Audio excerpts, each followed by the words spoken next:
Bukod dito sa mga trades, itong Magnolia ay pwede rin kumuha ng mga players dito sa free agency.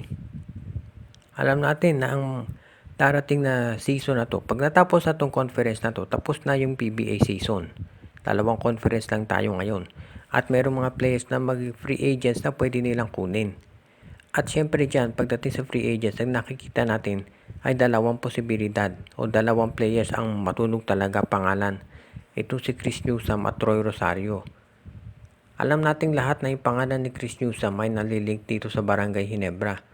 Samantala naman si Troy Rosario dito sa San Miguel at NLEX. Ito si Chris Newsome, kung mapunta yan sa Magnolia, napakalaking bagay. Dahil ito ay isang point guard na pwede nang humalili dito kay Mark Baroka.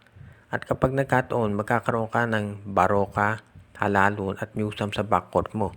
Kung makuha nila si Newsome, sa tingin ko po pwede nang i-trade ng Magnolia ito si Paul Lee para kumuha pa ng isang player katulad ni Arvin Tolentino for example, o kaya si Shawnee Winston, o kung sino pa mag-star player dahil ang taas ng trade value ni Paul Lee.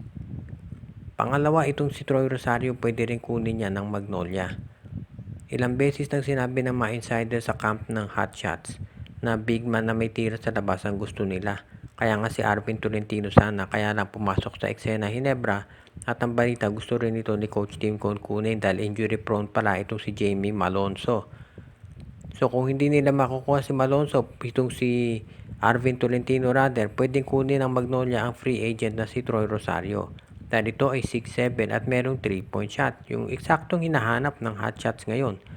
Ang medyo problema lang dyan, syempre alam natin, kapag unrestricted free agent, yung player ang pipili kung saan team niya gustong pumirma. Syempre, usually doon sa pinakamalaking salary yan. Pero, in case na yung player ang habol talaga ay yung championship, walang magagawa yung mga teams. Tandaan natin, ito si Nards Pinto, ang laki ng in-offer ng Meralco dyan, pero tinanggap yung offer ng Barangay Ginebra na halos equal lamang dahil gusto niya na mag-champion. So, anong nangyari nga, lumipat siya sa Ginebra. Itong si Troy Rosario at si Chris Newsome sa bandang huli, kahit sabihin pa natin na kailangan sila ng Magnolia o makikinabang talaga kung malipat doon, ay magdedepende lahat doon sa kagustuhan ng player kung saan siya lilipat. Siyempre, titignan nila yung offer dyan, pero sa kaso nitong si Newsome at si Rosario, ang alam natin talaga ang habol ng dalawang player ay manalo ng kampyonato, hindi lang yung salary. Kaya ito ang titignan natin kung gaano ka laki yung impluwensya na mapapakita ng Magnolia para subukin na kunin ang dalawang ito. Dahil napakalaki na maitulong nila kung sakaling mapunta sila dito sa Magnolia Chicken Templados.